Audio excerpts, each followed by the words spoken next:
একটা হাদিসেই আছে আল্লাহ পাকের রহমত তার ক্রোধের উপরে বিজয় লাভ করেছে। আলহামদুলিল্লাহ, আল্লাহ পাকের রহমত কি হয়েছে? আল্লাহর রাগ নারাজগির উপরে বিজয় লাভ করেছে। আল্লাহ পাকের কাছে যখন আমরা তওবা করি, আল্লাহ পাক সমস্ত রাগ যেটা নারাজ হয়েছেন আমাদের উপরে, এটা বাদ দিয়ে আমাদের উপর রহম করা শুরু করেন। আলহামদুলিল্লাহ। তো যখন আদম আলাইহিস সালাম ক্ষমা চাইলেন, রব্বানা যালামনা আনফুসানা ওয়া ইল্লাম তাগফির লানা ওয়া তারহামনা লানাকুনান্না মিনাল খাসিরিন, বলি আমিন, তখন আল্লাহ পাক সবাইকে মাফ করে দিয়েছেন। কিন্তু জান্নাতে থাকা হলো না। এবার আসেন পৃথিবীতে। এই যে আদম আলাইহিস সালামের এখন বংশবৃদ্ধি হচ্ছে, এখানে হাবিল কাবিল ঘটনা মনে আছে? এই শুরু হলো পৃথিবীর হিস্ট্রি। হাবিল ভালো ছেলে, সৎ সন্তান, সে আল্লাহ পাকের সমস্ত হুকুম আহকাম মেনে চলার চেষ্টা করে। কাবিলের দেখে হিংসা হয়। কি হয়?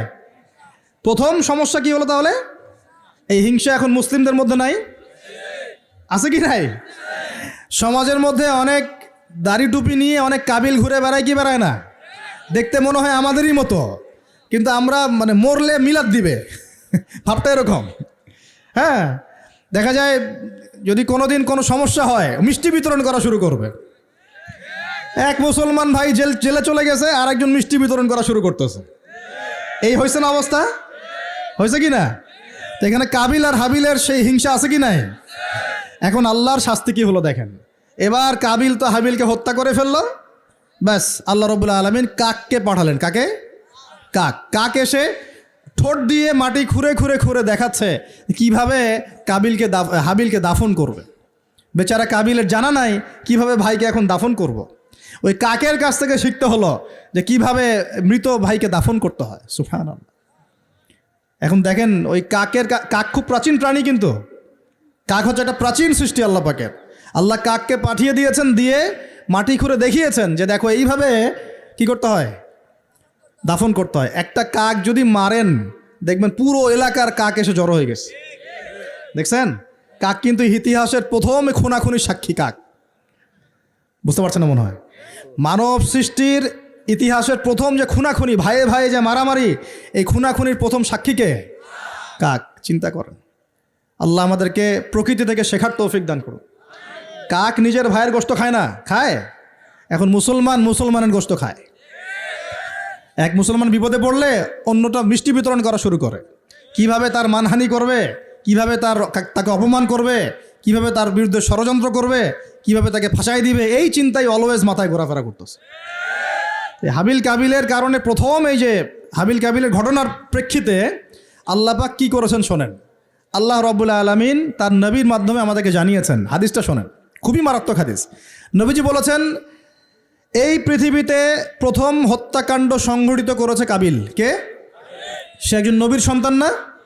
নবীর ছেলে হয়েও নবীজি বলছেন সাল্লাল্লাহু আলাইহি ওয়াসাল্লাম, এই পৃথিবীতে যত মানুষ খুন হবে, খুন হয় না মানুষ, যত মানুষ খুন হবে, এই সমস্ত খুনের পাপের একটা অংশ কাবিলের আমল নামায় যোগ করা হবে। বলে নাউজুবিল্লাহ। এটাকে বলে গুনাহে জারিয়া। কি বলে? প্রিয় ভাই, আমি তো রিকোয়েস্ট করতেছি আপনাকে, আমি তো আপনাকে শাসন করতে আসি নাই। আমি এসেছি আপনাকে আল্লাহ চেনাতে, আমি এসেছি আপনাকে রাসূল চেনাতে, কোরআন চেনাতে। আপনি মদের দোকান দিয়েছেন, যত মানুষ মদ খাচ্ছে সমস্ত গুনাহ আপনার আমল নামায় যাচ্ছে। একটা হারাম সিনেমা হল করেছেন, যত মানুষ এখানে সিনেমা দেখছে সমস্ত পাপ আপনার হচ্ছে। একটা তামাকের কারখানা দিয়েছেন, সবাই হারাম খাচ্ছে, আপনার গুনাহ হচ্ছে। সুদ ছড়িয়ে দিয়েছেন, নিজে খাচ্ছেন, এখন সবাইকে খাওয়াচ্ছেন, গুনাহ হচ্ছে আপনার। সবার গুনাহ আপনার ঘাড়ে এসে যুক্ত হচ্ছে। ঠিক যেভাবে একটা মাদ্রাসা করেছেন, একটা মসজিদ করেছেন, একটা নলকূপ স্থাপন করেছেন, এই রাষ্ট্রীয় দায়িত্বে আছেন, রাস্তাঘাট করে দিয়েছেন, এর বদৌলতে যে মানুষ উপকৃত হচ্ছে, আপনি কবরে গেলেও নেকি পাবেন ইনশাআল্লাহ। কি পাবেন? নেকি পাবেন। একটা ব্রিজ নির্মাণ করে দিয়েছেন, যত মানুষ এটাতে পারাপার হবে, উপকৃত হবে, আপনি নেকি পাবেন ইনশাআল্লাহ। ঠিক একইভাবে আপনি আমি যদি এরকম গুনাহে জারিয়ার কোনো মাধ্যম চালু করে যাই, কবরে চলে গেলেও ওই গুনাহ কী হবে? অটোমেটিক আসতে থাকবে। আল্লাহ আমাদেরকে বোঝার তৌফিক দান করুন। তো এবার পৃথিবীর ইতিহাসের প্রথম এই ঘটনা হলো। এরপরে কি হয়েছে?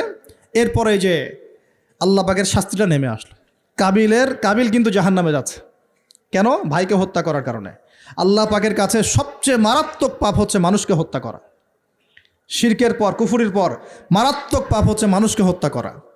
আল্লাহ রাব্বুল আলামিন তার নবীর মাধ্যমে জানিয়েছেন, একজন ব্যক্তি যদি লা ইলাহা ইল্লাল্লাহ বলতে পারে, এই একজন মুসলিম যে লা ইলাহা ইল্লাল্লাহ বলে, সে বেঁচে থাকা পর্যন্ত আল্লাহ বা কিয়ামত দিবে না ইনশাআল্লাহ। একজন মুসলমানের কত দাম চিন্তা করেন, কত দাম, আল্লাহু আকবার।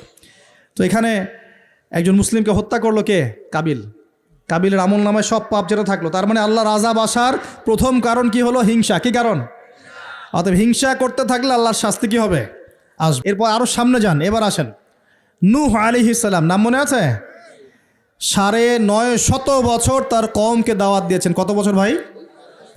একটু চিন্তা করেন তো, চোখ বন্ধ করে। 950 বছর কতদিন হতে পারে?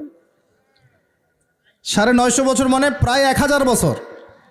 প্রায় 1000 বছর তিনি তার কওমকে দাওয়াত দিয়েছেন। কিভাবে? আমাদের মতো ওয়াজ মাহফিল না, দাওয়াত দিয়েছেন। তিনি বলছেন, ইন্নী দাআউতু কওমি লাইলা ওয়া নাহারা, আল্লাহ আমি আমার কওমকে দাওয়াত দিয়েছি দিন রাত, দিন রাত 24 ঘন্টা।